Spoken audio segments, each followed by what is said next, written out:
কোথায় আছিস তুই? তাড়াতাড়ি নিতে আয় আমাকে। বাবা, তুই এখানে কি করছিস? তোর তো এখন স্কুলে থাকার কথা। ওই বাবা, আমি না স্কুল বাঙ্ক করে আমার বন্ধুদের সঙ্গে মুভি দেখতে যাচ্ছিলাম। সরি বাবা। আরে কোনো ব্যাপার না সোনা, তুই একটা কাজ কর, স্কুলে না গিয়ে আমার সাথে চল ফিল্ম দেখতে। কিন্তু বাবা। আরে আয় আয়, আজ বাবা আর মেয়ে দুজনে একসাথে ফিল্ম দেখব।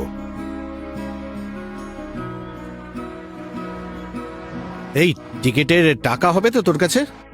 কারণ আমার কাছে যে টাকা ছিল তা দিয়ে বাড়ির রেশন আর তোর স্কুলের ফিস, তোর টিউশনের ফিস দিয়ে দিয়েছি। না বাবা, আমার কাছে তো টাকা নেই। ওই মুভি টিকিটের টাকাটাও আমার বন্ধুরাই দিত। ঠিক আছে, কোনো ব্যাপার না, তোর বাবা আছে তো, আগে টিকিটের টাকাটা জোগাড় করে ফেলি।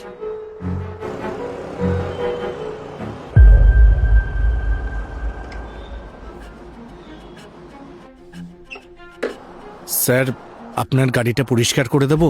কি নোংরা হয়ে গেছে। বাবা, এসব কি বলছো তুমি? আরে টিকিটের টাকাটা জোগাড় করতে হবে তো। হ্যাঁ চাই, কিন্তু এবার শুধু দেখে যা। স্যার, পরিষ্কার করে দেবো, খুব ময়লা হয়ে গেছে। হ্যাঁ, করে দাও পরিষ্কার।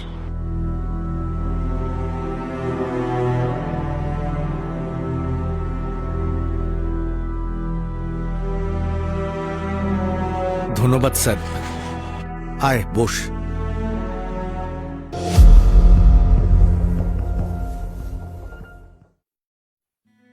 স্যার, আপনার জুতোটা পরিষ্কার করে দেবো?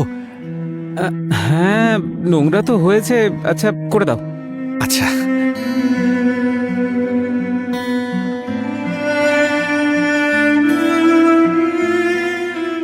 এই নাও তোমার টাকা।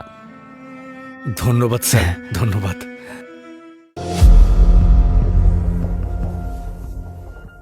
বাবা, এখানে এলে কেন? আরে শোনা, ফিল্ম দেখতে দেখতে একটু তো খাওয়া দাওয়া করতে হবে না? ব্যাস তারই ব্যবস্থা করতে এসেছি। এই সামনের বাড়িতে নিশ্চয়ই কোনো রকম কাজ পেয়ে যাব। ঝাড়ু দেওয়া, বাসন মাজা, পরিষ্কার করা, এই যাব আর কাজটা করেই চলে আসব।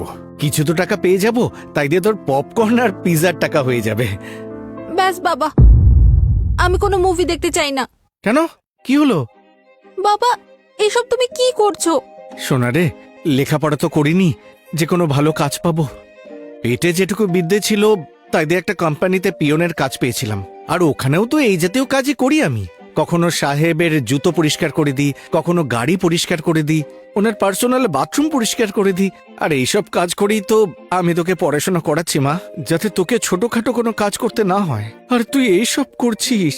যে স্কুলে আমার মালিক তার বাচ্চাদের পড়ায়, সেখানে তোর এই কর্মচারী বাবা কত কষ্ট করে পড়াচ্ছে, আর তুই স্কুল ফাঁকি দিয়ে এসব করছিস। আই এম সরি বাবা, I am very very sorry বাবা। আই প্রমিস, আজকের পর থেকে পড়াশোনার ব্যাপারে কোনো কম্প্রোমাইজ করব না, আর স্কুল বাঙ্কও করব না। এরপরেও যদি করিস আমার কিচ্ছু যাবে আসবে না।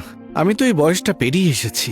একটু হাসি ঠাট্টা স্কুলে পড়ার সময় সবাই করে, আমিও করতাম, কিন্তু আমি একটু বেশি করে ফেলেছিলাম, আর তার জন্যই আমি আজকে এখানে দাঁড়িয়ে আছি। এবার তুই ভেবে দেখ, তুই কি করবি।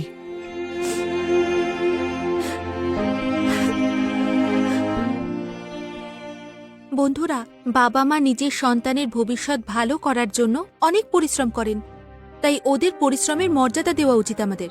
আর যদি আপনার ভিডিওটা পছন্দ হয়ে থাকে তাহলে এটা আপনার ফ্যামিলি আর ফ্রেন্ডদের সঙ্গে শেয়ার করবেন, আর ভিডিওটা লাইক কমেন্ট করতে ভুলবেন না কিন্তু। Thank you.